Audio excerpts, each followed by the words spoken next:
Olá, meus irmãos, bem-vindos ao canal Ministério Palavra do Senhor. Vamos dar continuidade ao estudo da Bíblia, meus irmãos. Segunda carta de Paulo aos Coríntios, capítulos 6, 7, 8 e 9, né? A gente já percebeu que a segunda carta, Paulo, além de fazer a defesa do apostolado, continua a exortação da primeira carta, né? E uma característica aqui, que Paulo sempre começa dando graça e paz. Por quê? Porque não é possível alcançar Shalom, a paz, sem ter a graça primeiro. E interessante que Paulo sempre fala de oração nessas cartas, porque é necessário orar. E a gente hoje observa muito poucas orações nas igrejas e entre os irmãos. É preciso orar sempre, orar todo dia, orar para a família, orar pela família, pelos filhos, pela igreja, orar pela comunidade, pela cidade, e orar sempre. E Paulo está fazendo isso aqui, colocando oração também, porque orar é uma forma também de evangelizar, né? Preciso orar até porque oração, ela corrige uma série de coisas, nos faz refletir sobre uma série de coisas, nos coloca de joelhos diante de Deus, não para Deus se curvar a gente, mas para a gente se curvar a Deus e refletir sobre as nossas ações também, né? Paulo vai falar, no capítulo 6, começa falando dos sofrimentos dele. Não damos um motivo de escândalo a ninguém, e em circunstância alguma, para que nosso ministério não caia em descrédito. Ao contrário, como servos de Deus, recomendamos-nos de todas as formas, em muita perseverança, em sofrimento, privações e tristezas, em açoites, prisões, tumultos, em trabalhos árduos, noites sem dormir e jejuns, em pureza, conhecimento, paciência, bondade no Espírito Santo, no amor sincero, na palavra da verdade, no poder de Deus, com as armas de justiça, quer de ataque, quer de defesa, por honra e por desonra, por difamação, por boa fama, por tidos por enganadores, sendo verdadeiros, como desconhecidos, apesar de bem conhecidos, como morrendo, mas eis que vivemos. Espancados, mas não mortos, entristecidos, mas sempre alegres, pobres, mas enriquecendo muitos outros, nada tendo, mas possuindo tudo. Falamos abertamente a vocês, coríntios, e lhes abrimos nosso coração. Não estamos limitando o nosso afeto, mas vocês estão limitando o afeto que tem por nós. Numa justa compensação, falo como a meus filhos, abram também o coração para nós. Meu irmão, minha irmã, primeiros 12 versículos desse capítulo são pesados, são versículos pesados. Paulo está falando da tristeza que ele tem passado, dos sofrimentos que ele tem passado com a propagação do Evangelho. Paulo alertou no capítulo 12, no capítulo passado, que ele teria problemas na Macedônia, e está tendo problema na Macedônia. Paulo está sofrendo os castigos, e ainda por cima está sofrendo difamação dentro da própria igreja de Corinto. Ele está defendendo o seu ministério aqui, mostrando que é verdade. Por quê?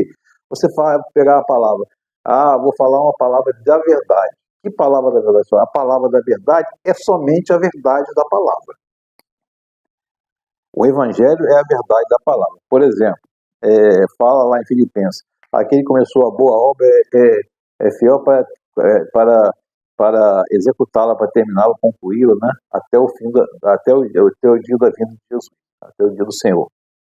Aí você pede lá uma casa, pede um carro, ora por um emprego, você não consegue aquilo, está dizendo que Deus não foi fiel, não. O que Deus está falando ali, que você, naquele contexto, ele vai ser, Jesus e Deus vão ser fiéis, você vai ser fiel para levar a proclamação do Evangelho através de vocês até o fim dos tempos. A fidelidade dele, nesse sentido aí daquela carta, naquele contexto lá em Filipenses, levar o Evangelho, proclamar o Evangelho até o dia da vinda de Jesus. Que essa é a nossa missão. Nossa missão é o quê? Levar o Evangelho a toda criatura até o dia que Jesus vem. Essa é a missão. E Paulo está falando aqui, é pobre, né? Porque o que Paulo está dizendo aqui é que as verdadeiras riquezas não consistem em bens mundanos, mas em ser ricos para com Deus. É o que fala. As pessoas não podem confundir propriedade com prosperidade. Paulo não tinha propriedades, mas tinha prosperidade, né? E Paulo fala do afeto dele aqui. Então, chamar a atenção não quer dizer Ou corrigir não quer dizer falta de amor.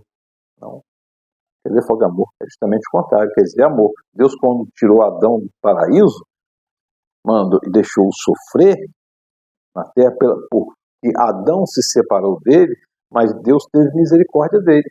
A correção foi necessária, porque Deus o amava. E ama tanto que deu Jesus Cristo, nos ama tanto que deu Jesus Cristo para nos salvar. Não se põe em julgo desigual com descrentes, ou seja, não vai discutir com descrente. Os que têm em comum a justiça e a maldade. E Paulo vai botar uma série de antíteses aqui. Ou que tem em comum, ou que a comunhão pode ter que comunhão pode ter luz com as trevas. Que harmonia entre Cristo e Belial, né? Paulo vai falando de separações. Se os crentes em Coríntios cooperarem com os falsos mestres que estavam lá dentro, que eram servos do maligno, né, do acusador, e eles se apresentam como encantadores, como persuasivos, qual é a diferença? A gente não deve se associar a esses, né? Porque o Evangelho ele está ali não para te dar conforto, para te dar confronto e trazer consolo e esperança verdadeira no Cristo Jesus. Amado, visto que temos essas promessas, purifiquemo-nos de tudo o que contamina o corpo e o espírito, aperfeiçoando para a santidade no temor de Deus. Santidade aqui, meu irmão, é buscar sempre. A gente obtém santidade quando a gente se converte a Cristo e na fé em Cristo. Nós recebemos de Cristo a fé que nos leva a um processo de santificação. Santidade não é santidade nesse sentido que falam aí, não. É no sentido de ser separado, é no sentido de ter consciência de que o caminho é Cristo.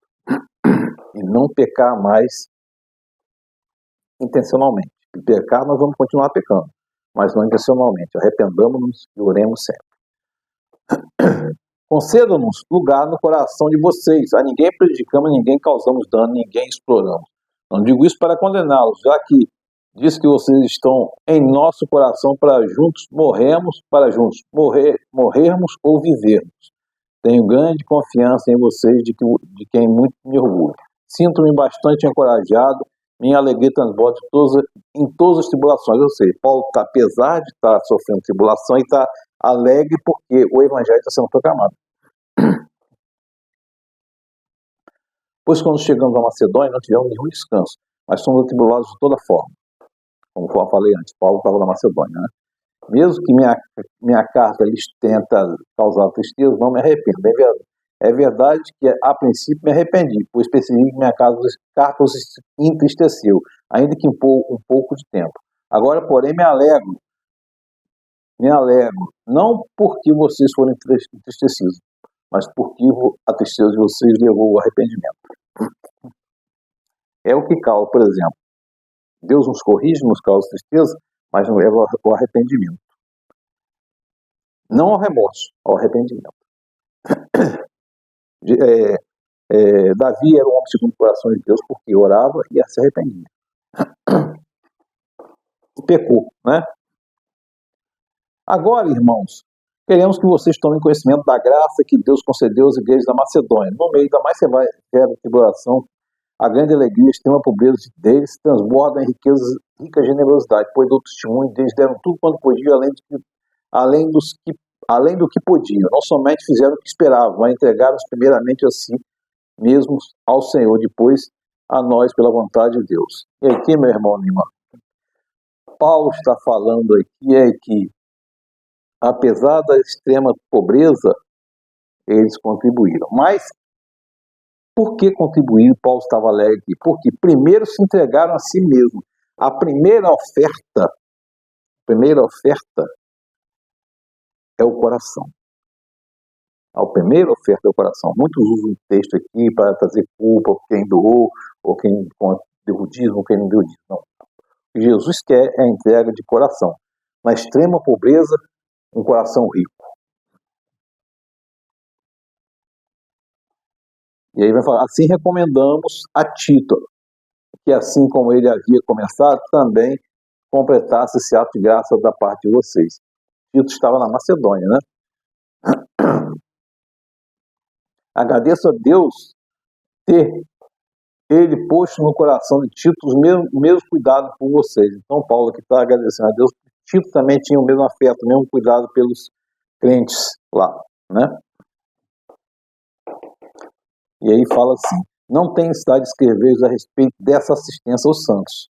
Reconheço sua disposição em ajudar, mas já mostrei aos macedônios o orgulho que tenho de vocês, dizendo-lhes que desde o ano passado vocês da Acaia estavam prontos para contribuir, e a dedicação de vocês motivou a muito. O que Paulo está dizendo aqui outra vez é que a dedicação, às vezes você não tem nada a contribuir, mas você sempre tem algo para contribuir. Um ombro amigo, um coração generoso, uma lágrima vertida, uma oração junto, um proclamado de uma palavra do Evangelho naquele irmão, naquele momento. Isso é um tipo de dízimo também. Isso é um coração generoso também.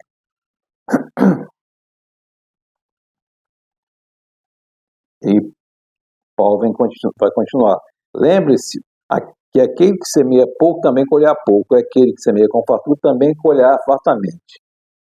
E aí, meu irmão, minha irmã, isso aqui muita gente usa como se fosse isso. Paulo está colocando essa palavra aqui. Mas esse é um provérbio bem conhecido, mas não tirado do livro do provérbio. Não está no livro do provérbio. Paulo está falando aqui, é um provérbio conhecido na época, naquele contexto lá. Paulo aqui não está amaldiçoando ninguém. Não está amaldiçoando ninguém. Ou seja, aquele que leva pouco o evangelho, certamente poucas almas vai ganhar. E a nossa missão é ganhar almas. A nossa missão é salvar pessoas através da ação do Espírito Santo e levando a palavra do evangelho. Esse instrumento aqui que a gente usa para levar a palavra salva pessoas, aos que querem ouvir. Salva também. Então é uma forma também. Você está aí, está à disposição um leque de instrumentos para você levar a mensagem. É uma forma de contribuição de generosidade também.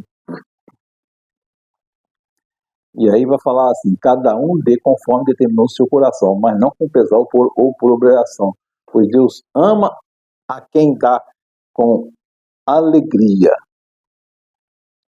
Deus ama quem dá com alegria, mas você tem que levar o dízimo, a oferta, ou a palavra generosa, sempre com alegria, sempre para levar esperança correta, na palavra correta da verdade, que é a palavra do Evangelho, segundo Jesus Cristo.